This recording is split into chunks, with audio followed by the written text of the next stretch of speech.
அனைவருக்கும் வணக்கம். இந்த காணொலியில் நாம் 8வது பாடத்தோட 3வது அப்ஜெக்டிவ் சால்வ் பண்ண போகிறோம். இங்கே என்ன கொடுத்துருக்காங்கன்னா sum of all deviations of the data from its mean இதோட வேல்யூ கேட்டிருக்காங்க. டீவியேஷனாக நம்ம என்னென்னு பார்ப்போம். டீவியேஷனாக கொடுத்துருக்கிற ஒவ்வொரு டேட்டாவிலேருந்தும் நம்ம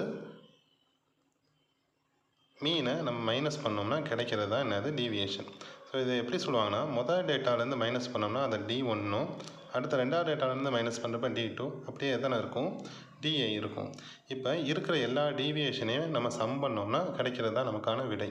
அப்போ சம் பண்ணுறப்ப என்ன வரும், சம்மேஷன் DI தான் கண்டுபிடிக்கணும். இதோட ஆன்சர் 0 இருந்தாலும் நம்ம இதை புக்கில் இருக்க 2 ப்ராப்ளத்தை வச்சு கன்ஃபார்ம் பண்ணுவோம். அது என்னென்ன ப்ராப்ளம் அப்படின்னா, இந்த எக்ஸாம்பிள் 8.5ல் ஒரு டேபிள் இருக்குது. அந்த டேபிளில் பார்த்தீங்கன்னா நம்ம கேட்ட கேள்வி DI equal to xi minus X பார்.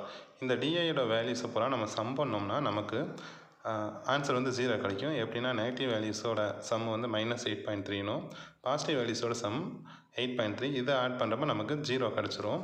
இன்னொரு கணக்கு எங்கே இருக்குது அப்படின்னா எக்ஸாம்பிள் 8.11ல் இங்கே பார்த்தீங்கன்னா டீவியேஷன் இருக்கும்.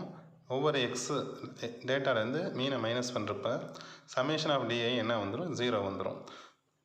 அப்போ நம்ம கணக்குக்கு ஆன்சர் பார்த்தீங்க அப்படின்னா சமேஷன் டிஐ 0 வரதுனால ஆப்ஷன் சி தான் கரெக்டான ஆன்சர். நன்றி.